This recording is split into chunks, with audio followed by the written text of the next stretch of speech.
Visual novels have been getting well-liked English translations of Japanese-made visual novels for over 15 years now. In this video, I'm going to cover some visual novels that I believe have an interesting English release history, whether on the fan translation side, official release side, or both. The first visual novel I'll talk about is Angel Beats' First Beat, originally released by Key. This is the first, and sadly looking to be the only, visual novel adaptation of the Angel Beats anime. It seemed to be planned as a way to give more limelight to characters who didn't have backstories or development in the anime, since it was originally only 13 episodes. Anyway, First Beat originally was going to have a fan translation, where a project was started way back in 2016. I even volunteered to be QA or QC on it. However, weeks after it started, Key actually announced that they were doing an official English translation of it, and it was currently at 50% translated. Sadly, even as of today, it's still at 50% officially translated with no other statements about it. Thankfully, Alka Translations picked up the slack and released a fan translation of Angel Beats' First Beats themselves. The next visual novel I'll talk about is Symphonic Rain, originally released by Kogaro. It's a fairly underrated, underread visual novel, and one of my personal favorites, being a slice-of-life visual novel with some surprisingly good plot twists and drama. There was a Steam release by Dejika back in 2017.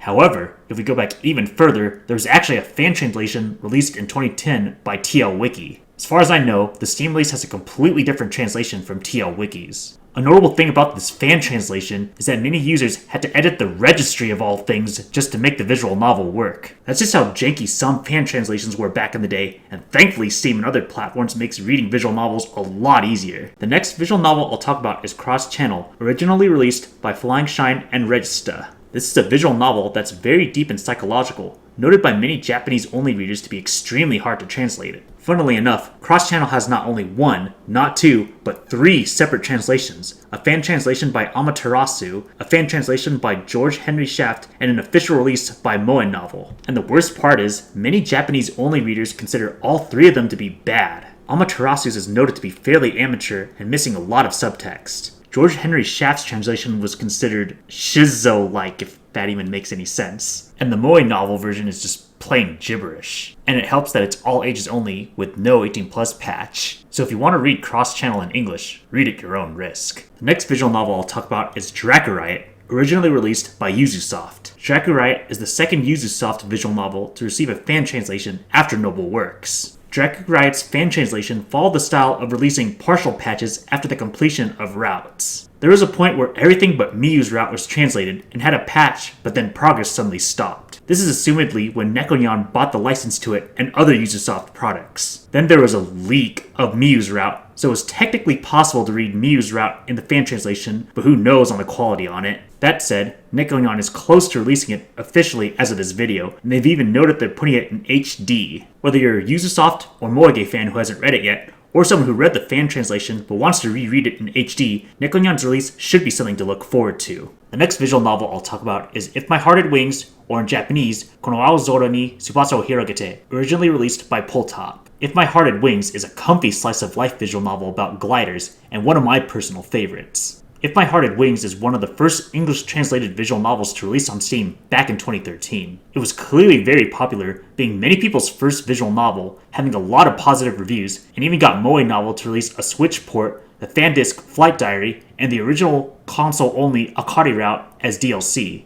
However, many people in the visual novel scene have criticized Moe Novel for never officially releasing an 18+ release of If My Heart Had Wings, or any of their visual novels for that matter, as well as having some weird localization choices. Many people have even memed how someone at Moe Novel got interviewed and said that he wanted to try to appeal to as many people as possible, specifically noting 12-year-old French girls of all things. Within a year, there was a quick fan restoration patch that added the 18+ content back and retranslated some parts of Ageha's route. However, the translation of that wasn't noted to be particularly good. A fan retranslation with all the content intact, started by Pablock, was started and finally released in 2018. This seems to be the go-to recommendation to read the story in English, since it has a patch for the Steam version and the Japanese version, as well as having all the 18+ content intact and completely retranslating the Moe novel release to be much less localized. The next visual novel I'll talk about is Ao no Kanata no 4 Rhythm, shortened to Aokana, originally released by Sprite. Aokana is a slice-of-life sports moege with a unique fictional sport called Flying Circus. Aokana had a few fan translation attempts. However, there was kind of a meme where Aokana was cursed in terms of getting a translation, since anytime they made good progress, they were always dropped at some point.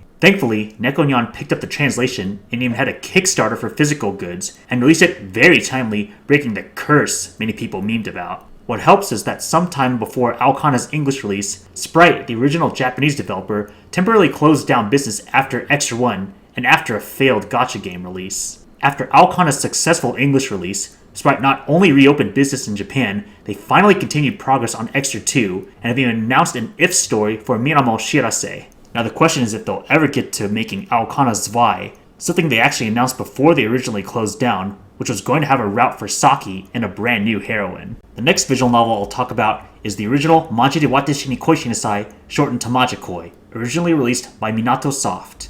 Majikoi started off with a fan translation project by Takajun, who went with the style of releasing partial patches after every route or two. Takajun's group released a fan patch with every main route besides Miyako and Agave and only had one side route. However, Takajun's fan translation got to 85% translated for Miyako's route and then suddenly died for a year or so. People assumed the fan translation was dead until Maji TL, led by translator Dowolf, picked up the slack and suddenly released the rest of the untranslated content in 2015. That group then proceeded to pretty quickly translate Majikoi S, and then eventually A1 through A4, with them working on A5 as we speak. However, while A3 was being worked on, they had to slow down progress heavily since they were actually contracted by JAS to help with their official release of the original. The official release itself, while competent, had some unfortunate issues, like JAS being unable to get voice acting for all the characters. In fact, they were only able to get voice acting for the main 9 ones. Thankfully, OQ made fan patches to restore all the voice acting, as well as an option to change the hermit crab names from the localized Hermie and Krabba back to the fan-translated Yadon and Cotton.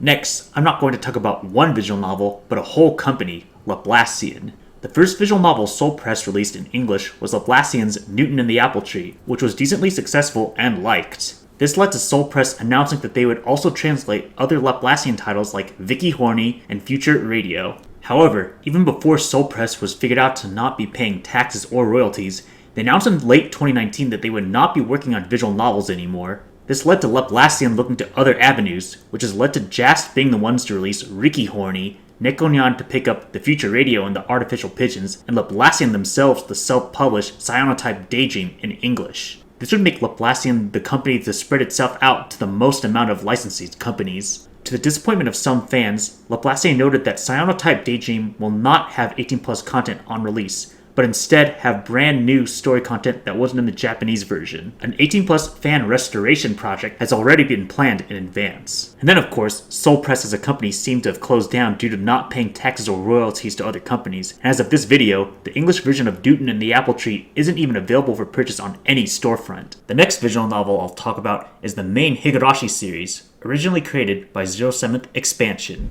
It's the first visual novel series released by the company, as well as having many anime adaptations and spin-offs. Even if we exclude the visual novel spin-offs, the console-only arcs, and the anime, the original 8 episodes have 3 major art styles. Manga Gamer released a PC version with the original art, ham hands and all, and no voice acting back in 2009, with scenes publishing an iOS version a year later. However, Manga Gamer eventually discontinued this older version to translate Higurashi whole, a re-release with a new art style and a complete retranslation starting in 2015 with episode 1. Little did some people know, in Japan in the same year, they released console ports of the main Higurashi series with fully voiced dialogue and an art style most people seem to prefer over the original art and even the new Manga Gamer art. A small fan group called 07th Mod made patches for the Manga Gamer Whole series not too long after each episode release. These patches allowed readers the option to have full voice acting and the PS3 art. The final visual novel I'll talk about is Rewrite Plus, originally released by Key. Rewrite is a kind of unique Key release, having almost no input from Jun Maeda and having a completely different writing style from most Key works. Rewrite originally had a fan translation made by Amaterasu Translations. While this is a way many fans got to enjoy the story, some Japanese-only readers have noted how amateur the translation actually was. It's to the point when Sekai Project picked up the official release, they actually bought the fan translation from Amaterasu, but ended up not using it at all, which I'm guessing they deemed not quality enough. Just as an FYI, for Jisenjo no Mao, Sekai Project actually bought the original fan translation and used it almost 100%, if if not 100%. Anyway, Rewrite Plus by Sekai Project got a complete retranslation starting with very well-regarded translator Conjurer. Sadly, Conjurer passed away in 2019, so the mantle had to be taken up by many different translators, including other well-liked ones like Steiner and Meru. I specifically noted the Rewrite Plus version since that release in Japan had both an updated release to the original rewrite, as well as its fan disc, Harvest Festa, bundled in. A fan translation was in progress for Harvest Festa at one point, but once Sekai Project picked up Rewrite Plus, that fan translation stopped. Sekai Project seemed to have considered releasing Harvest Festa at the same time as the original rewrite at one point, but it looks like they've settled for releasing Harvest Festa separately in the future. And those are 10 visual novels I consider to have a very interesting English release history. There were various other visual novels I considered talking about, but limited it to 10 just to keep the length of this video not too long. Either way, hopefully you got something out of it. Feel free to leave a comment below on any feedback, questions, or other visual novels you felt were worth talking about.